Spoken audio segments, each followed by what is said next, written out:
Can you hear it?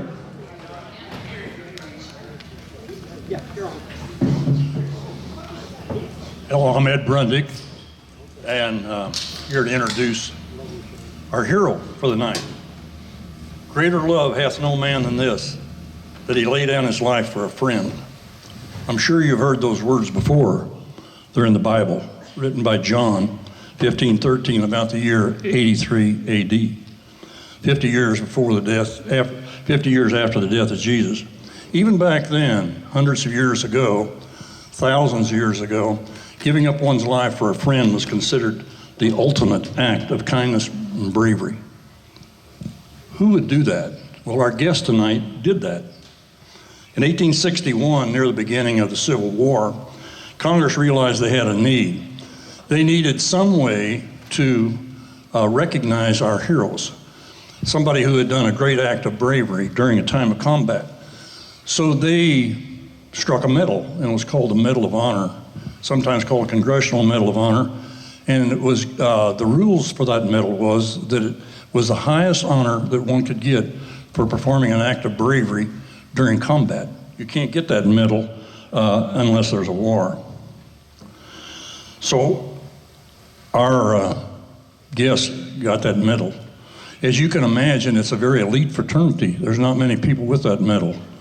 Many of the people who are awarded that medal get it posthumously for obvious reasons.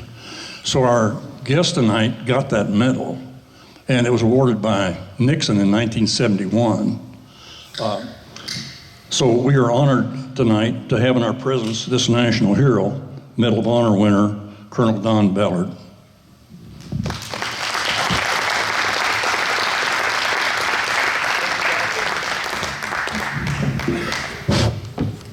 Does this work?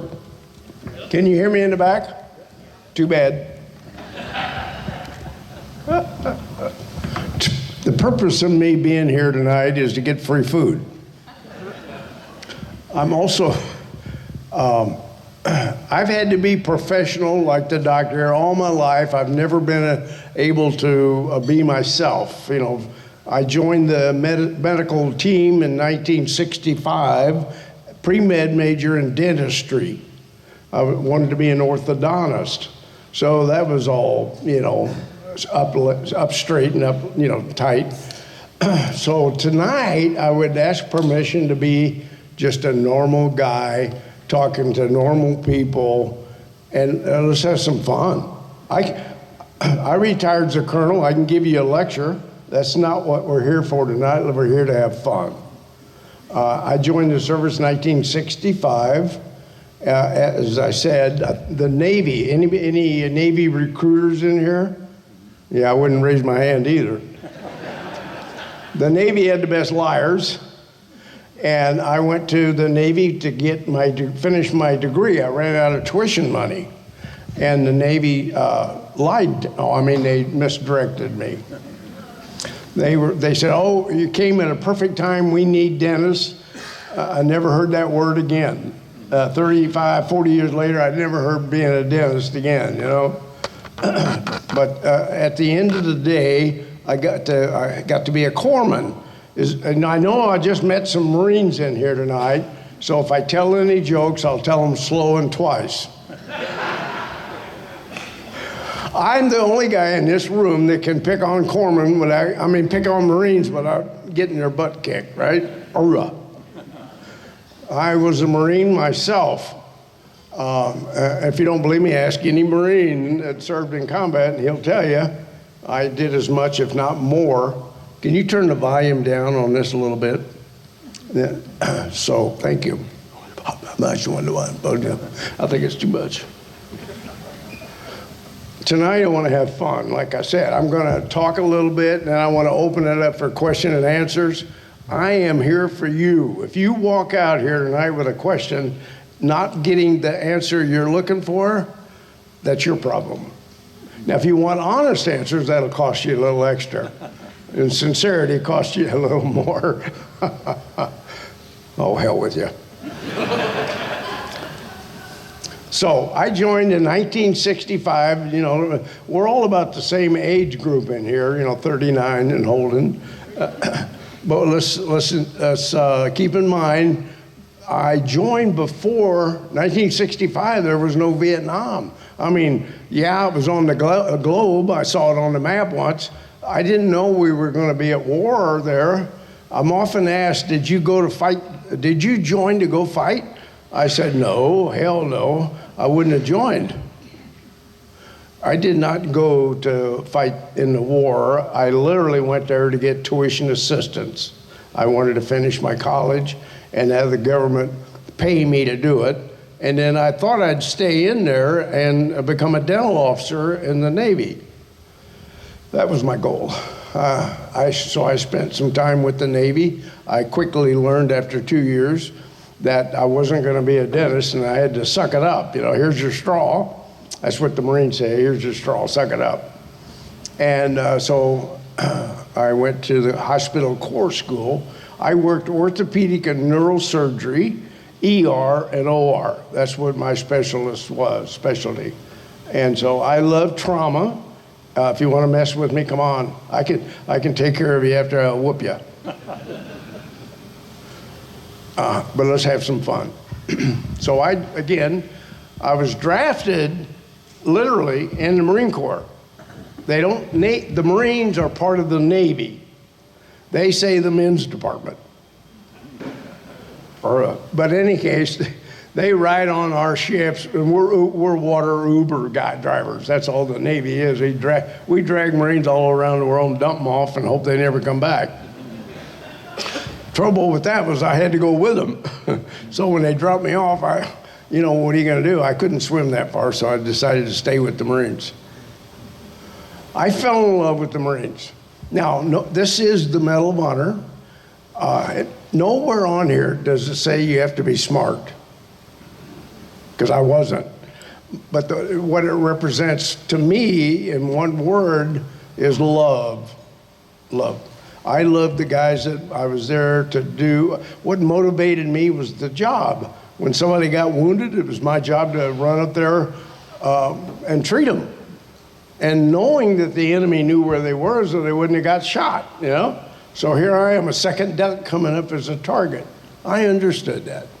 But I understood that they would bleed out and die, shock, whatever it was, if I didn't get to them. So that was my motivation to do as good a job as I could.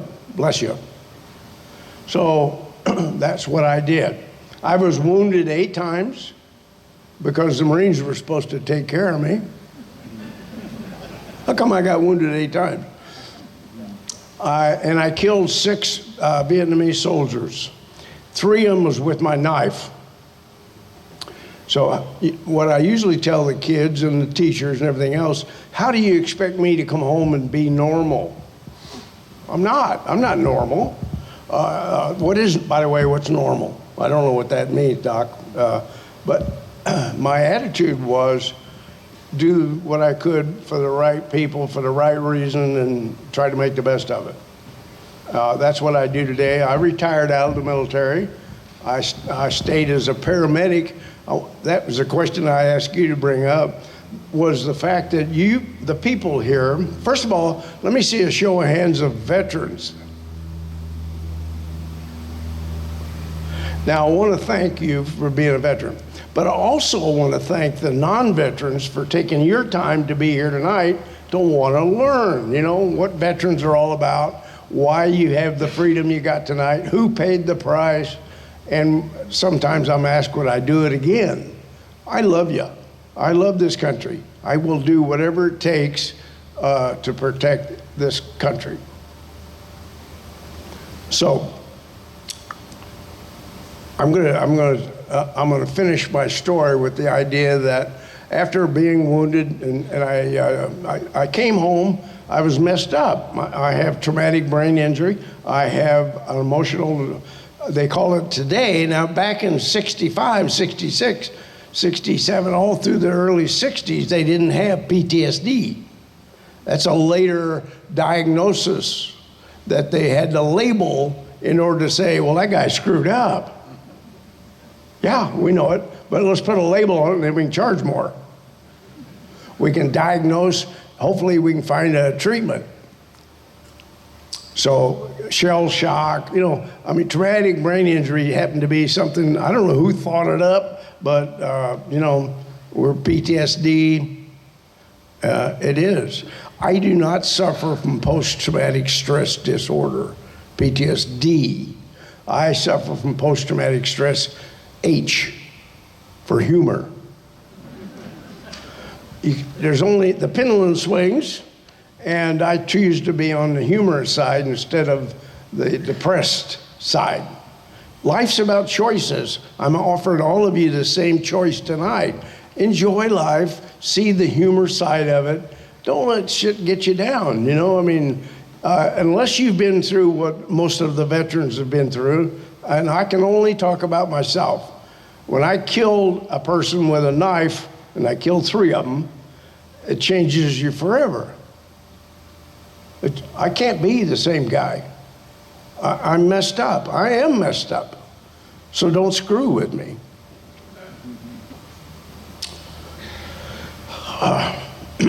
But I was awarded this award for saving lives, not killing the enemy. Many of the guys that get this award are, like the doc said, were killed, and their families get it, on the caskets.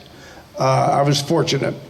That brings up another subject. I am not a Medal of Honor winner. Okay, let's get that straight. Right. For your benefit, not for mine. I am a winner because I came home. I accept it. But don't show your ignorance by saying he's a Medal of Honor winner. What the hell contest did I enter? And I had a general, 2-star general, introduce me. We have a Medal of Honor winner here tonight. I didn't say nothing until I got the microphone. He made a bad mistake. He gave me the mic because I'm the guest speaker. I said, General, that's a pretty impressive uniform there. And I noticed you got all those ribbons, right? How'd you win those? You got a Purple Heart? How'd you win that Purple Heart? Well, he said, I didn't win no damn Purple Heart. And I said, thank you very much. Go sit down. I was only a colonel. He's a 2-star. But I knew I wasn't going to get promoted after that night. I don't care. So I've had a good life, and I think if we reflect and go back over the journey of life, and you are the only one that you have to satisfy, you and the good Lord. As long as you live up to his expectations. I'm on my 3rd wife. I never lived up to hers. I'm on my 3rd ex-wife. She didn't know it yet. I spoke at the Missouri bar, with the lawyers, all the Missouri bar, and I started out by saying, I'm here, typical stuff, and I said, I'm trying to think of my ex-wife's name. I couldn't remember her name, and then I said, oh yeah, I was plaintiff. Is there any attorneys in here tonight? Well, you could explain it to the other people who plaintiffs are. I'm humorous. But, I'm not, again, I am not here for myself. I try to commit suicide every day when I shave. It doesn't work, so I go through the rest of the day knowing that I've got to face you people. And you people are what I'm all about. I love you. I want you to get more from me than what I give you. I charge nothing to be here, so I'll take donations, I do have a nonprofit that I support, and we do have a paraphernalia that we sell for a donation. I do not sell a thing, but if you'll donate something to my nonprofit, then I'll in turn reward you with my signature in my Medal of Honor book or my belt buckle. I had a belt buckle made while I was in Texas. There's only 1,000 of them, so they're going to be worth some money when I'm dead. And then I have my challenge coins. I have all 3 of those with me tonight. And if you want to invest, you pay for the object, the merch, and then 100% of the money goes to fund nonprofit, my nonprofit. And nobody owns a nonprofit. What I mean is the nonprofits that I represent. And then, I take care of dead funerals. Part of my mission is to bury a veteran that doesn't qualify for benefits. Now we think, well, my challenge with that is people don't care. It's a dead body off in the hospital. It doesn't affect me. Forget about it. Well, that pisses me off. But the second reason I do it is I educate the kids, and you're all kids, on that amateur ham radio. Is there any ham radio license in here tonight? Look at here, look at this. Isn't that fun? It's a fun hobby. I have taken that fun hobby and start treating the PTSD, the traumatic brain, the guys that says, oh, poor me, the suicide potential.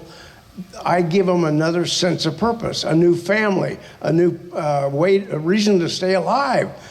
We treated them in the clinic and they were okay when they left, but they go home, now they relapse. You know, they got nobody to talk to, they feel bad about they got a face for radio. You know what I mean? Face for radio, that's what I got. Nobody, I don't need to be on television, my radio face works. But what the whole point of that is that nobody, I just talked to Germany, I talked to Japan, I talked to the International Space Station. They don't know that I am disabled. They can't see me. Unless I tell them I have a perfect, good, new life, that no one knows how screwed up I am. How about that? And so that's my new venture. My second nonprofit does education to help to help veterans at risk and non-veterans. You don't have to be a veteran. It's just most civilians don't kill themselves like the veterans do. But I'm here to help you too if you want treatment, you know? So I retired, and now I spend my time earning money for the nonprofit because it makes me feel good when I'm helping others. That's why I earned this, is because I was there for other people. How many of you know CPR? How many can do it on yourself? See? Not very many of you. I didn't see any hands. Well, that's true. You can't do it on yourself. Here again, it's all about education. It's all about learning how to take care of your friends, your family, your neighbors. Do what you need to do to take care of them, and hopefully, if you make a good rapport, they'll do the same thing for you. That's what we want, right? Taking care of each other. That's what I'm all about. Taking care of the veterans that provide me the freedoms that I have and enjoy today. All of us are living here under somebody else's efforts, except for the veterans. The non-veterans, you owe the veterans. You owe the veterans. What do you owe them? Well, that's up to you to decide. What's your life worth? What's your freedom worth, you know? If you can read English, thank a teacher. But, I mean, if you can read words, thank a teacher. But if you're reading English, thank a veteran, you know? Any of you speak Japanese or German? Because you would have had to if we hadn't won. We kicked ass, took names. Well, now we're doing it again. You don't have to like the war. We don't like the war. But we do what we're told when we're told, because it's for the betterment of the country and for our guy on the right, the guy on the left, and our families back home. We love you as a citizen. We just want you to remember us doing the damn dirty work and help us when we have a project. You make money because we allowed you to do that. We allowed you to earn your profession. We allowed you to have a nice museum and share your life. The veterans allowed that. So I'm going to have a drink of water, and I'm going to ask anybody that's got a question that I didn't cover, or, you know, let's have some questions. Or I'm going to just keep talking.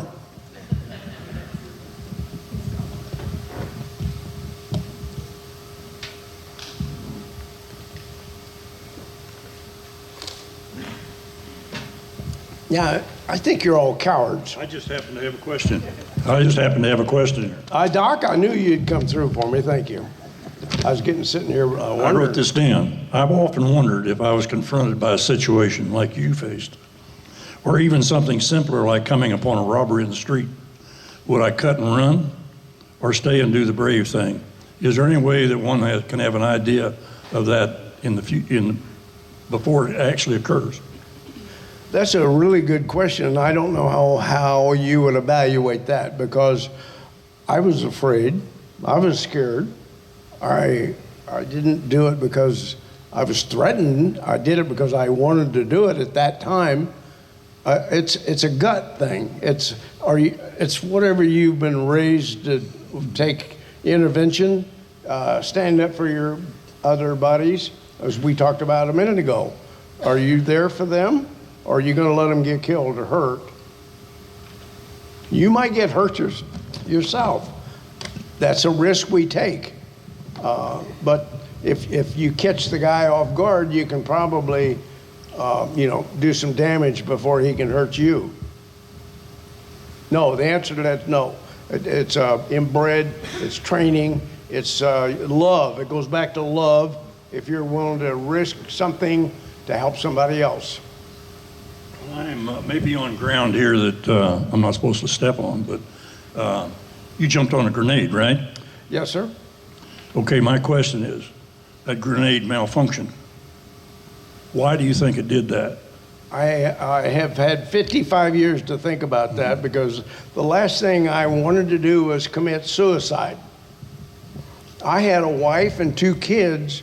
The day I jumped on that was my daughter's birthday. She was 2 years old. I've had to wrestle with that thought that right now a hand grenade would kill most of you in the room right now. So for me to want to commit suicide was just not my thing. I didn't think about that side of it. I realized that I was sitting I was in an air group like what you're in right now. A hand grenade came in, and I knew somebody had to do something to get rid of it. What I did is I jumped on it, pulled it under my chest, and that's where you believe you talk to God. I had an epiphany. God spoke to me and said, "Boy, you're not too damn smart."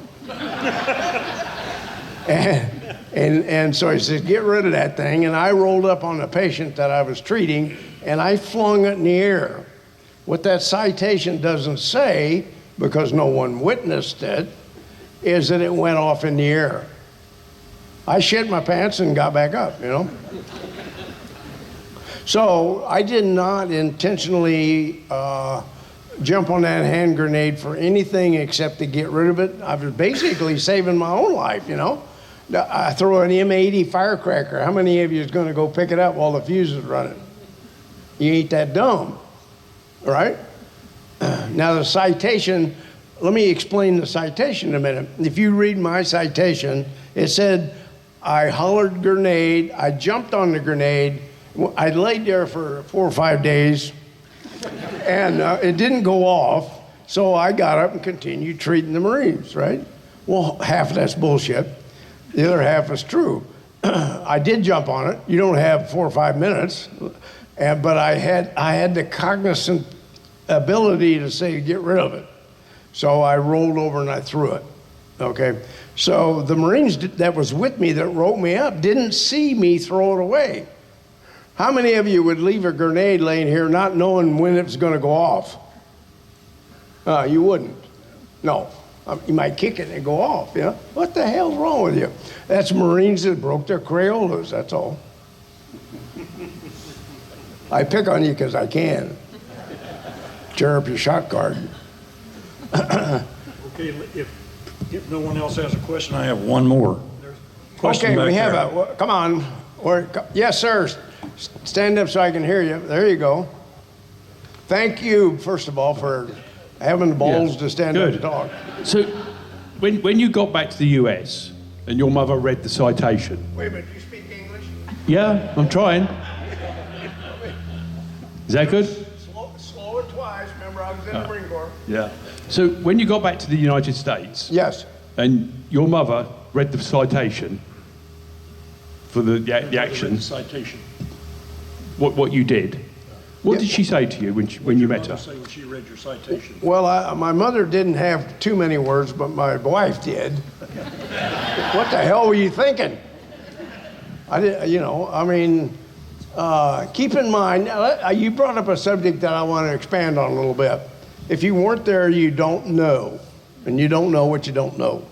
When we came home in uniform, we were sped on. We were met at the airport. They spat on us. They threw cups of urine on us. They threw dog shit on us. And I could say feces, but I'm going to get the point across. Dog feces. I'm not professional, remember? The whole issue was I was mad as hell coming home to a bunch of damn protesters. That's what we met when we came home.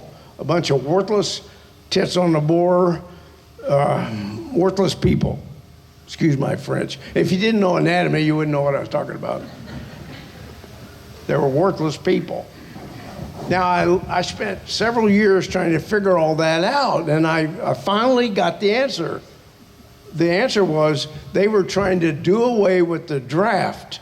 Had nothing to do with the war. That was the argument, was they did not want to get drafted. They didn't want to go to war. So their motivation was to protest enough that they would eliminate the draft. And they were successful. In 73. Yes. So they accomplished their objective. Did they hate us?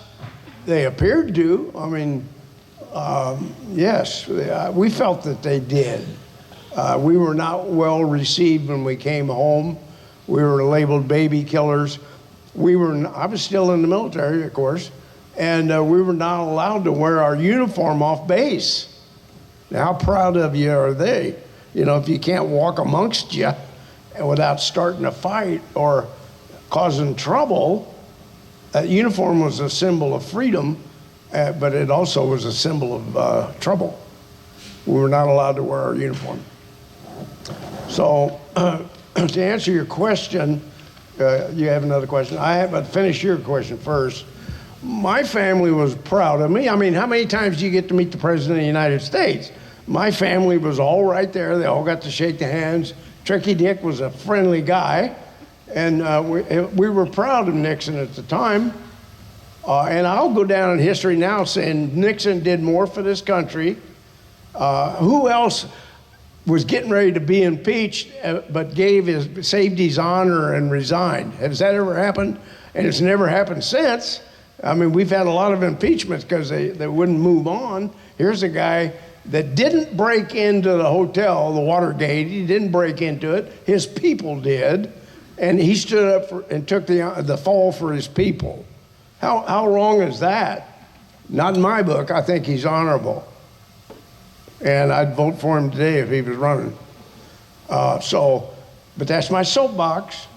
If you feel different, tough shit. Now we have another question. I'm supposed to say, my name is Phil Lieberman. So what rank were you when you received the medal, and how did it affect your rise to be a colonel? That's even, can I start back a little earlier? Because I'm often asked, how did I learn that I was going to get the medal? I had got home, got out of the Navy. That's going to answer part of the question. I got out of the Navy because I enlisted in the Army. When I left, the day I got out of the Navy, I had almost a month worth of basket leave. You know what that is? Unaccrued leave. I had accrued leave that I hadn't taken. So I was still on the Navy's books for a month after still getting paid, all that. But they sent me home because I took leave, final leave. So I'm actually in the Navy on paper, but I'm out of the Navy at home, you know. So I went out and bought my uniform. I was going to be a second lieutenant. Is there any other dumbass second lieutenants in there? I was a dumbass second lieutenant, I can say it. I had no experience in the Army, none. I'm willing to admit that I was dumbass, you know? I mean, it is. And that's why I made it to colonel, is because I didn't have an ego. When people ask me, where'd you get this? I said, Walmart. I don't have an ego. I cherish it because it does represent love. So I'm going to get around to answering your question, but it's not that fast. So my mother called me. I was loading trucks. I was going to college, finishing my education. And during when I was not in college, I was loading trucks in the East Bottoms. My mother sent my dad by the warehouse and said, "Your mom wants you to come over Sunday for dinner." Now, my mother's never asked me and my 2 kids and wife to come to dinner, so I knew something was up. I get over there, and we have the dinner, and she hands this piece of paper. It's got this name on it and phone number. She says, "I'd like for you to call this person and tell him to quit calling here." Because she had to walk all across the room because the phone hung on the wall. You remember the long tails? Yeah, she didn't have no cell phones. We didn't have that stuff. It was hanging on the wall, and she was in bad shape. She had to get up out of her chair and walk all the way over. "He's not here. Let me get your name and number." So I said, yes, ma'am. I'll call him Monday. So the next day I called, and it was a sailor, a Navy guy, first class, that says, I see you're getting out of the military, and we'd like to retain you. They call them retention NCOs. So I'd like to offer you a different job if you're tired of being a corpsman. I said, "No, I love being a corpsman." He said, "But I have no interest in coming back." He says, "Well, we got all these aviation jobs. We got all these other things you could do." And I said, "I am not interested." He said, "Can I call you back?" And I said, "Don't waste your time. I'm not interested." A week later, same thing happens. My mother calls me to dinner. Second time in a year. So I go over. I said, "Oh, something's going on." She said, "Son, I thought I asked you to call that number and tell them to quit calling here." I said, "That's correct," and I did. She says, "They've called 4 times this week, every day. Call them and tell them to forget the number." Okay, I did. So Monday morning on my lunch break, I called. I said, "Who is trying to reach Don Ballard? Who out there trying to get me?" And they said, "Well, we don't know you." And I said, "Great." I said, "But I want to talk to the guy that's trying to reach me." I sit on the phone my whole lunch hour. This guy was trying to find somebody that knew me or wanted to talk to me. Turned out to be the admiral. The admiral's the top guy. I mean, he outranks everybody. And so this captain comes on, which is full bird colonel. This captain comes on, and he says, "Where are you this minute?" And I said, "I'm down in the bottoms loading trucks." And he says, "I'm going to send my driver to come and get you." I said, "What?" "The admiral wants to talk to you." "What? I don't need to talk to no admiral." What? I'm nervous. I had 45 minutes to think why they wanted me. And the only thing I could think of is they caught me. I stole my .45 pistol out of Vietnam. I made it out of Vietnam with my .45, and I was sweating bullets. I'm telling you. I said, "What am I going to say?" "Well, I'll give it back." I mean, what? I didn't mean to steal it. Somebody put it in my wallet. I mean, I had it in my underwear. I don't know what I was going to say. And so I'm sweating the bullets. 2 guys come out in Navy uniforms. They put me in the back of a battleship gray sedan. They take me to the AFI station. They're reporting to this captain. I'm standing there like I'm in my work clothes. I didn't salute him or anything. And he says, and he got right in my face. I don't like that, but he got right in my face. And he was taller than I was. Everybody's taller than I am. But anyway, he's looking down on me, and he says, "Son, do you realize we've been trying for 3 weeks to get a hold of you?" I said, "Okay," but I called back and said I wasn't interested. His jaw dropped. I mean, physically. Well, I cannot go tell the President of the United States you're not interested in getting the Medal of Honor. So then my jaw drops. What? I was just relieved that he didn't know anything about the .45. So he says, "You didn't know you were put in for the Medal of Honor?" I said, "No, hell no. Who did it? I mean, what's the Medal of Honor?" I mean, I remember from boot camp, I remember That was 5 echelons above my reality. Yeah, you know, I didn't think anything about it. He says, I got 2 days to get your ass in front of the president or it's my ass. I didn't flower. I told it like he said it. Okay, yes, sir, yes, sir. So I go home, and no phones. We had no phones. I go home, visit my mom on the way home to my home. I said, I want you to get packed. We're going to Washington to see the president. Oh, sure, what are you drinking? I said, well, I know you don't understand, but just believe me once, you know. I could work orthopedic surgery, but my mother didn't think I could take my underwear off, you know, without supervision. You know how mothers are, right? Anyway, I said, just be ready.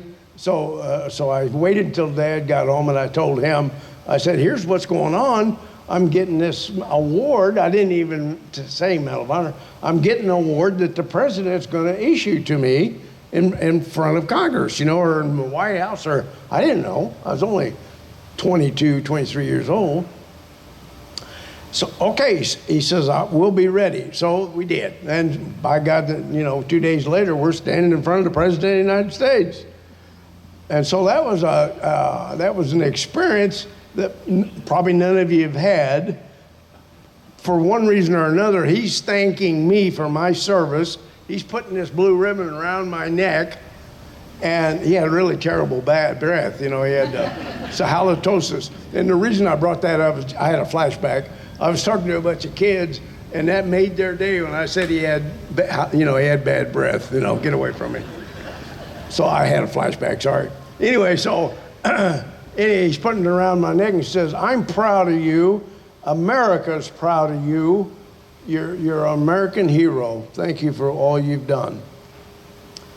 Well, what are you going to say to that? So shortly thereafter, there was 12 of us getting the medal the same day. Army, Navy, Marines, Air Force. And so, and that's what he was waiting on, to get a group instead of just onesie twosie, you know. So it was his, you know, he was going out of the office and he wanted a big showing, you know. So I ended up getting the Medal of Honor. So after that, my life changed. I wouldn't be here tonight if I hadn't got it, you know. I don't know who I would have been had I not got the medal, right? So I show up at my Army base, and wait a minute, let me roll that clock back. I'm standing there after the medal. I've got the chiefs of staff, General Westmoreland, Admiral Moore, General Rogers of the Air Force, General Walt, coming out of the Marine Corps, standing there. And Admiral Moore says, well, this is really going to enhance your naval career. What? I said, no, sir, it ain't going to do a damn thing for my, and here I'm talking just like now. I'm scared, but I'm talking. I said, it ain't going to help me a damn bit in the Navy. I said, I'm wearing that man's uniform. And Westmoreland said, you're in the Army now? I said, I know that song. Yes, sir. I'm just a kid, right? I'm inundated with all this attention and all this pompous bullshit. I'm an E5. I never even talked to the lieutenant unless I had to, let alone the goddamn president of the United States, you know? So I'm above my level of competency, you know? So I'm taking it all in, but I'm not taking it in very well, you know? I deal with it. And so Westmoreland says, so what do you mean? And I said, well, I joined the Army, sir. I got out of the Navy. I'm in the Army now. I'm just waiting orders for OCS. He says, I'll have my aides come by your stateroom and get you to sign the papers. I'm going to give you a battlefield commission. I'm the last battlefield commission that's on record that he awarded. How about that? Anyway, so General Westmoreland gave me a great deal that turned out not to be so great, because I made second lieutenant without knowing a damn thing. And I showed that when I got to my first unit. Here I'm a lieutenant without schooling. I didn't get to go through OCS. I didn't get the benefit like other officers, you know? I mean, it's like showing up at the surgical tent with, no gloves and no tools, you know? What good are you? So, I get excited about this because I'm reliving it. So just bear with me. It was a fun journey. I enjoyed it. And so he says, so I signed the papers, and goddamn, 10 minutes later, I'm a second lieutenant in the Army. Yeah. I don't even know how to act. I didn't. So, no, let me take you back one more step, because I remember things not in chronological order. So I'm getting ready to show up I'm talking to the captain, Navy captain, who's an 06, same as an Army colonel, Marine colonel, you know. And he says, well, I hope you got a good looking uniform. I said, yes, sir, I just bought it yesterday, a couple days ago. He said, you did? Bought it? I said, yes, an Army uniform. I'm a second lieutenant in the Army. He's, what? He said the Admiral got all shitty, and he says, that boy's not gonna get a damn Navy medal and an Army uniform on my watch. So, my official photograph, standing with Nixon, I'm wearing a Navy uniform that's not mine. So, some dude's walking around out there naked.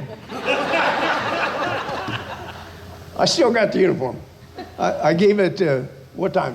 What happened? Oh yeah, there's a photograph of Tricky Dick. Best damn president I think we ever had, sitting in Reagan, and then we'll stop there because we get political. But in any case, that's how I learned that I was going to get the medal. That's how I got the medal. And my life has been different ever since, because people treat me like you're treating here tonight, like I know something, that I'm some kind of an expert on subject matter that I don't know a damn thing about. I know when I came home that same trip, all the newspapers met me, and they had a face, you know, had this microphone in my face saying, well, what do you think about women in combat? What? I didn't even want to go there. I'm not an expert. I said, I don't believe they belong there. Oh man, did the women get all mad at me, you know? Because I love women. I still opened their car door for them, you know? Now I want them to carry a weapon and get shot? No, that's not. I didn't want them to be in combat. But people take what words you say, turn them to their own benefit, and all of a sudden I'm an asshole. And I prove it all the time. So, I hope I answered your question. I am not the same. I don't know who I would have been. I've probably been a dentist. So, you know, give me $2 and I'll take your tooth out. I hope I answered your question. Oh, yes. Okay. I'm moving on to somebody else. Stand up and tell me. Got a comment, but then I have a question. Make your comment positive. A group of people. Right behind you there. There's a group of people in the audience tonight to whom you were a hero before they hung that thing around your neck. And I'm talking about the Marines in the audience. Every corpsman is our hero. So thank you for that. Urla. So, my question, in Vietnam, you were up front taking care of the wounded. I know you had a limited ability to do things. How did the wounded get back to where they could get better or advanced treatment? Good question. Now, we had no ground support. We had no ambulances. We had nothing that would run in the mountains where I was. I was on the DMZ. Every guy came through us to go south. You know, they had to come through our territory. The only transportation we had, evacuation, if you will, the only evacuation method we had was the helicopter. Now, what changed our entire lifestyle was back here in the rural world, there was no paramedics, no EMTs. The fire departments had what they called first responders, first aid men, and they were scoopers. They would scoop and run to the hospital. Have a car accident, they'd put them on some kind of board, spine board or something, and run them to the hospital where they died up there. We never let them die on the street. So, I mean, if we could prevent it. So, in Vietnam, we didn't have that luxury. we had to learn stabilization before transportation, which we designed the golden hour. We designed everything that you are benefiting from right now, with your civilian paramedics, was learned in Vietnam. Because we had to hold the guy for 2 days trying to keep him alive so we could get a helicopter in there to get him medevaced out. Stabilization. So IVs, everything we changed, all the training we developed and learned and engaged with was learned on the job. As you know, I'm the only medical asset you had. So if I didn't save your ass, you died. That's it. That's the bottom line. And I don't pull any punches. I'm sorry if you don't like my verbiage, my honest vocabulary. War sucks, and it sucks. It's hell. None of us that's ever served in uniform would want to do it again. You know what I mean? Would I? Yes. Come screw with me. We'll fight. But I'm not going to live there miserable. Now, I love these kids that we got today. They're putting up with crap that I didn't have to put up with. We didn't have suicide bombers in Vietnam. We had snipers, and we had people that shoot at us, and we had booby traps, but we never had people come and blow themselves up just to kill us. Now, Japan had kamikaze pilots, but that was very few people. Iraq, Iran, all these countries we're in now, they feel blessed that they can kill you even if it costs them their life. We didn't have that kind of enemy. Enemies, war, weaponry, everything changes from war to war. So, what was the question? No, I didn't. I know I didn't answer the question. What was it? The question was, how long did it take to get? Yes, I remember now. Thank you. That's all it took. I picked up the Crayola. We're moving on. So we would wait. I started that with 2 or 3 days. You know, sometimes we would get a helicopter just by calling, which is faster than an ambulance coming here. Other times it'd take us 2 or 3 days on weather, and on if we had inclement weather, they didn't fly, and if they were getting shot at, they didn't land. So we would say, they'd say, "Are you taking gunfire?" "I can't hear you. What'd you say?" So, hell no, we're not. No, we accidentally shot him ourselves,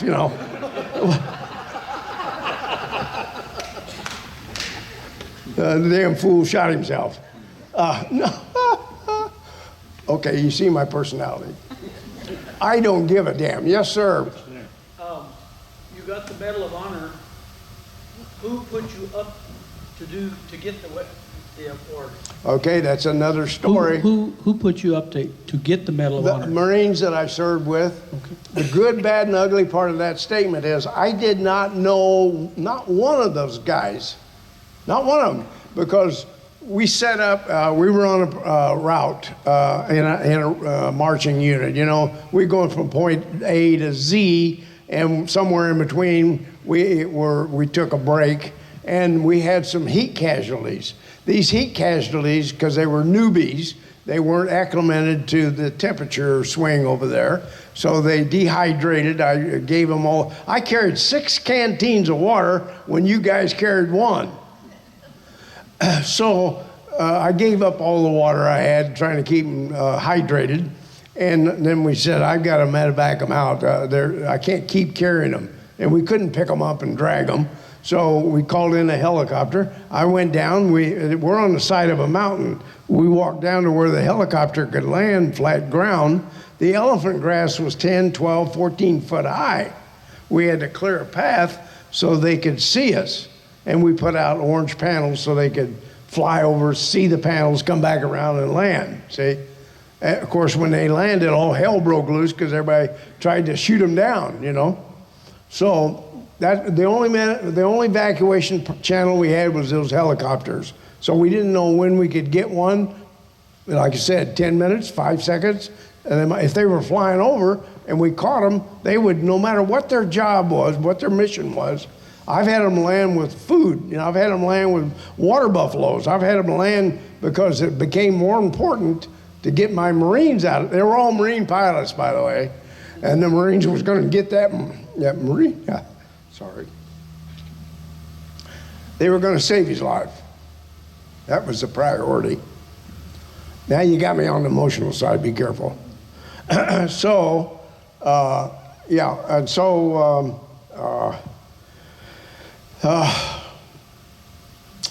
it was what it was. And I have another question for you. Okay, Doc. For 13 years, I took care of people coming back from Vietnam, and a lot of them had the diagnosis of PTSD. Like you say, we didn't call it that initially. No. Like in the Second World War, it was shell shock. Correct.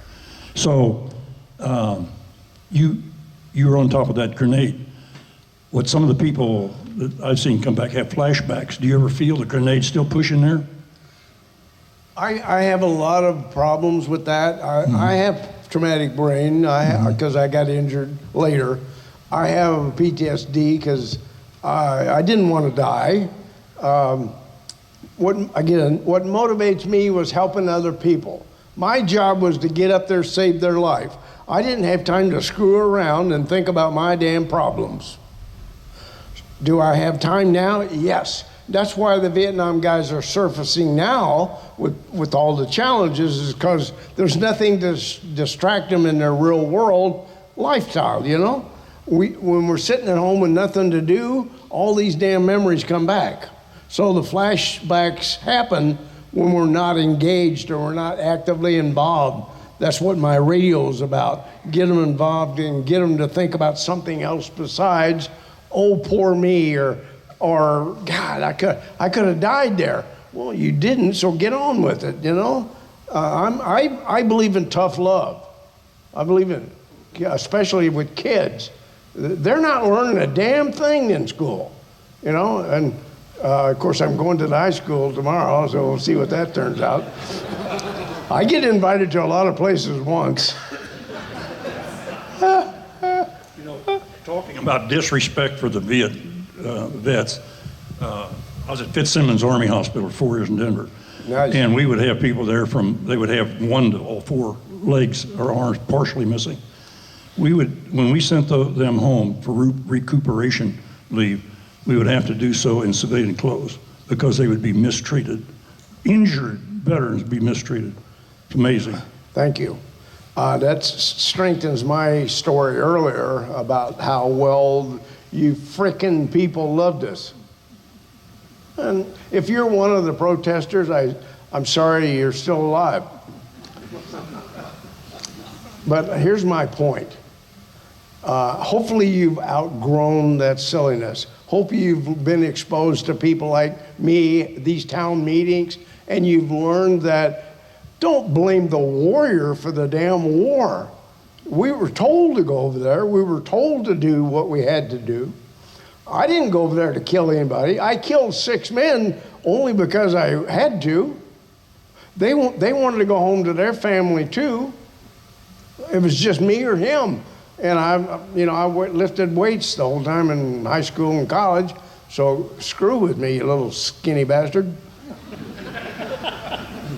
So, as the doc said, I worked in Millington, Tennessee, where we were staging. That's where I first got my physician assistant start, working orthopedic and neurosurgery. And again, I mean, my job was to make the boot for the artificial limb, no matter arm, leg, whatever it was, and pull that meat back, cut the bone off, pull that meat around, make a cushion.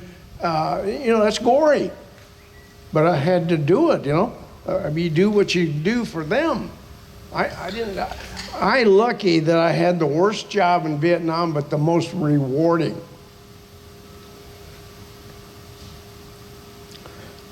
And today is the same thing. I reward and thank myself all the time by helping other people, belonging to the nonprofits, helping people that's got it less fortunate than I have.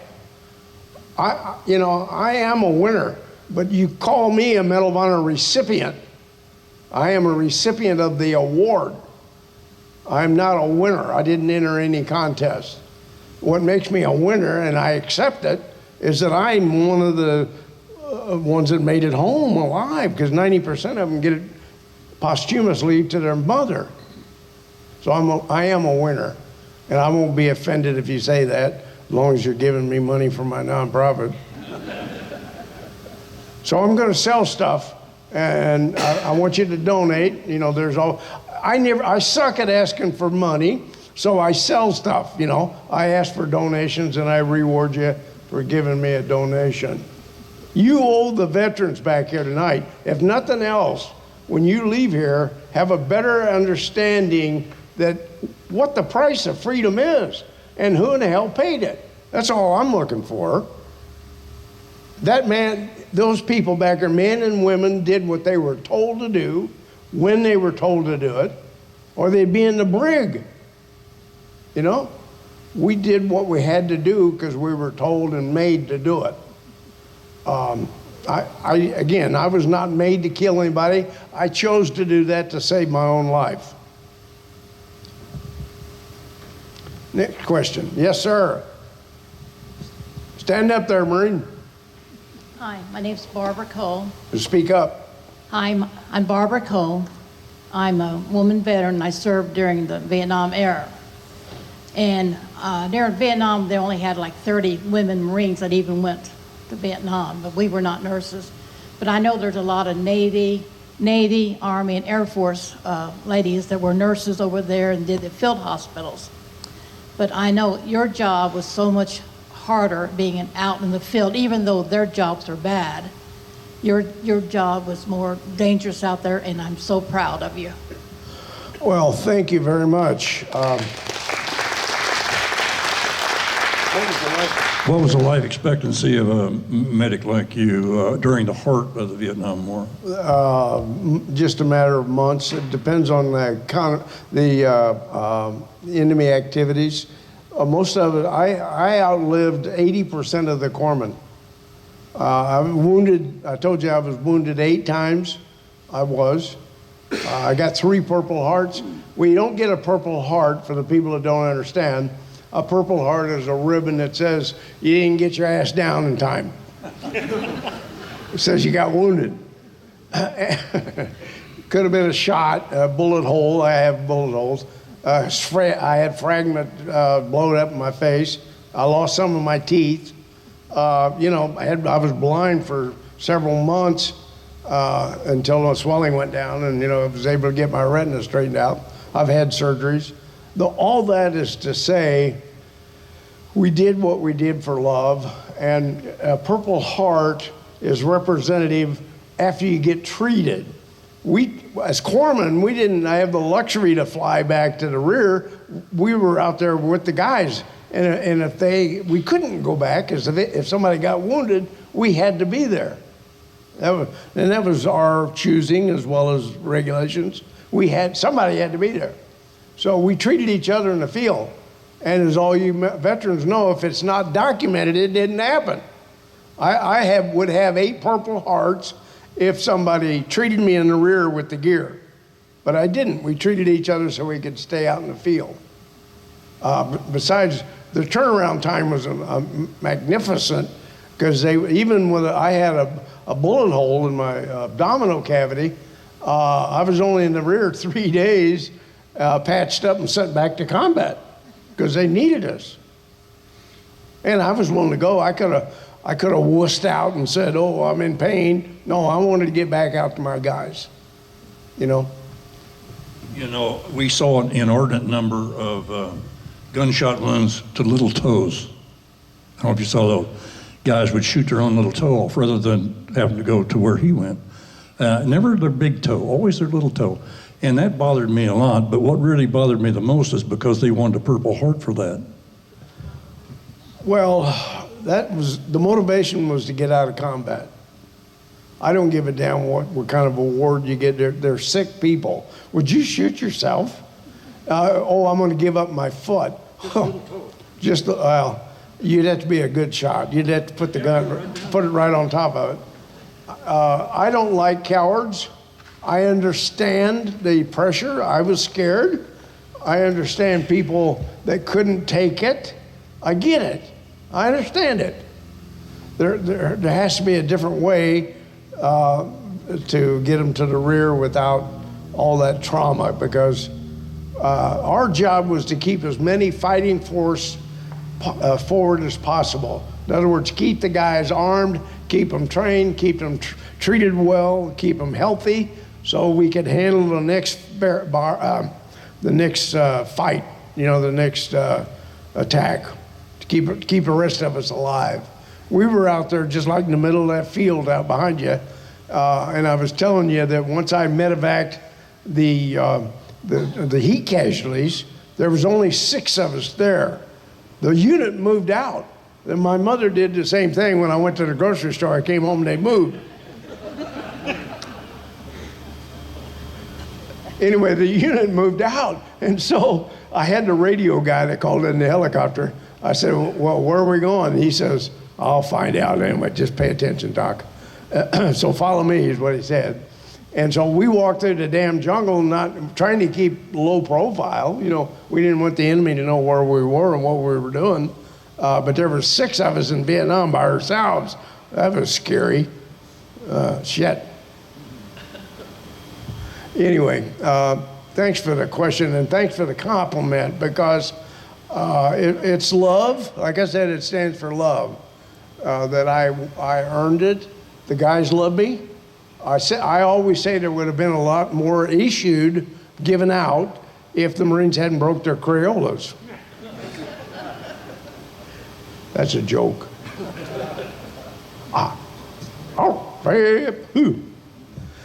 Can I have another question? Yes, thank you. Mark Davis. Yes, Mark. As a civilian paramedic, I want you to know that Get the mic. You medics who brought your skills back to America created our EMS system, and you've saved countless people since then. Yes. And I want to thank you very much. Oh, thank you. That means, thank you. At the end of the day, I stay in touch with the guys that I saved because they stay in touch with me. I went to Chicago, a Marine up there sent me a ticket for the Amtrak, and I took an Amtrak up to Chicago. And the whole town of this little town turned out to meet the train that I was on, because he was a lineman for the county, and that's a song, but he worked on the Power and Light Company, and he was a lineman, so everybody knew him in the town. There was like 6,400 people there. It was just amazing how many people. And this little heavy-set lady come up and grab me, and I couldn't get away from her to save my life. And so the Marine that invited me come up to me, and he says, well, I see you met my mother. She was thanking me for saving her son's life, That meant more than this piece of trinket, I don't care about this. If any of you want to wear it, go ahead and get arrested. But the whole issue is be there for other people, enjoy life, feel good about yourself. Be like the doctor, of course he gets paid for doing what he's doing, but he also has to have the heart for the schooling and the mindset to do what he did. I work surgery. I tell you, it's a terrible job, but it's a rewarding job. And as he said, he was in the military, so he got to see the flakes, the guys that are shot themselves to get out of combat. I'm glad you handled them and not me. I'd probably shot him in the other foot. They're wusses. But, each of us have our own tolerance levels, as you do right now. Some of you would rather spend $1 on a beer than give it to a veteran, and I feel sorry for you. But help the veterans in your community. They deserve it.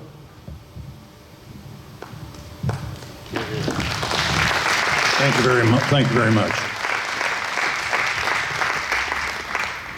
I'm going to be here for the next 2 or 3 days, so maybe our paths will cross. If any of you would like to, I do 2 things. I bury veterans that don't get benefits. That costs money, it does. And I provide the funeral and the burial for veterans and first responders, veterans and first responders that have no insurance or no way of paying it. So any donation you give me tonight goes to them.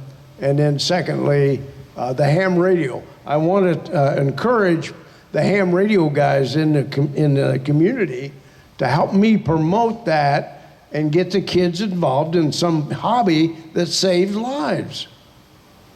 You know, and none of us thought of that. You hadn't thought of that, I'm sure. I mean, we don't think of a hobby as that important. We have fun, like fishing, you know, or anything else. It's a hobby. But it allows this screwed up guy to be normal again. Nobody knows he's screwed up. See? So it's a great venue to help people come out of their shell and help them. And what we do is buy the radios, we pay for their training, we get them coordinated in their homes. Right up here, now I've got a volunteer. If I got a volunteer? Damn right I do. You're a voluntold. So we have volunteers all across the country that help veterans. I'm trying to get it in the American Legion. I'm trying to get it in the Marine Corps League. Trying to get you to get a radio and recruit. You know, you're dying on the vine. So why not use this as a recruiting tool to get other dumbass Marines to come? See, you love that, I know it. Get Marines to join your organization. How are you reaching them? Well, if you gave them something and a reason to come to be part of your organization, you stand a better chance of getting these younger kids in. And that's what we're all about. And maybe they don't want to be a radio operator, but they know somebody that needs it or does want to be it. It's a hobby. I talked to the International Space Station. Now, why? Because that's the only communication system they have. They're above the cell towers. You know, they don't have any communication back to Earth except the ham radio. And if a tornado or something came through here, the ham radios are the only ones that's going to live, you know, and help you in your community. It's an emergency communication system. That's why the federal FCC controls it. You have to get a license to actually operate on the web or on that internet. So don't rush up here right away giving me your money. But we do have merchandise to sell or donate and pay you back. If you'd like some, come up and shake my hand and meet me. I don't bite much. But thanks for inviting me. Please hook up with us. I came up here, we drove all the way from Kansas City for you to get to see how many of you have met a Medal of Honor recipient? Let's see your hand. Well, good. I hope they were better at it than I am, because I don't care. Some people still try to impress you. I'm not. I'm just having fun, because you're getting what you paid for. Did you pay to come in here tonight? No. Did you pay? Huh? There's no ticket, no. Well, what the hell do you expect then? You're getting what you paid for. Have fun, enjoy life, and just remember, you can't live here by yourself. You have to depend on the fire police, and you have to depend on the trash man. You have to depend on people that are not as fortunate as you are. So share your money a little bit. Any other questions? Because I'm getting tired of talking. All right, thank you very much.